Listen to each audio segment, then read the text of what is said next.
Good morning, this is Josh, and I'm reading the amazing story of Jesus Christ from the Gospel of Luke, chapter 8, verse 40. Jesus heals a bleeding woman and restores a girl to life.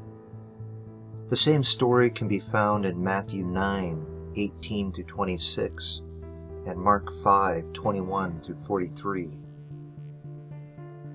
Luke 8, verse 40. On the other side of the lake, the crowds received Jesus with open arms because they had been waiting for him.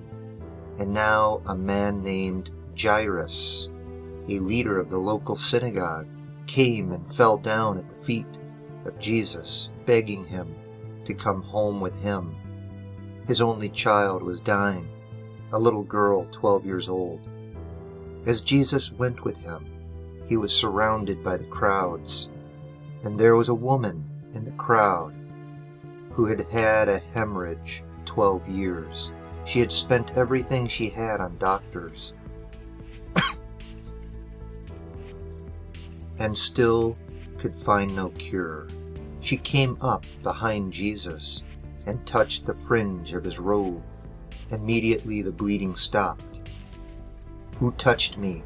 Jesus asked. Everyone denied it. And Peter said, "Master, this whole crowd is pressing up against you."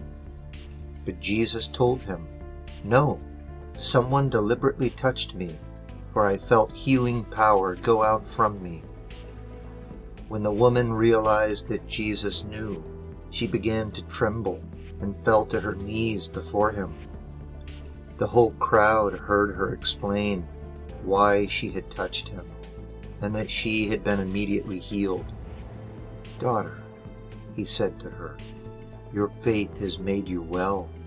Go in peace." While he was still speaking to her, a messenger arrived from Jairus' house with the message, "Your little girl is dead. There's no use troubling the teacher now." But when Jesus heard what had happened, he said to Jairus, "Don't be afraid, just trust me, and she will be all right."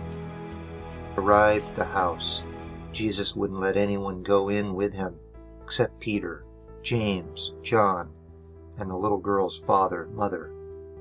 The house was filled with people weeping and wailing, but he said, "Stop the weeping. She isn't dead, she is only asleep." But the crowd laughed at him because they knew she had died. Then Jesus took her by the hand and said in a loud voice, "Get up, my child." And at that moment her life returned, and she immediately stood up. Then Jesus told them to give her something to eat. Her parents were overwhelmed, but Jesus insisted that they not tell anyone what had happened.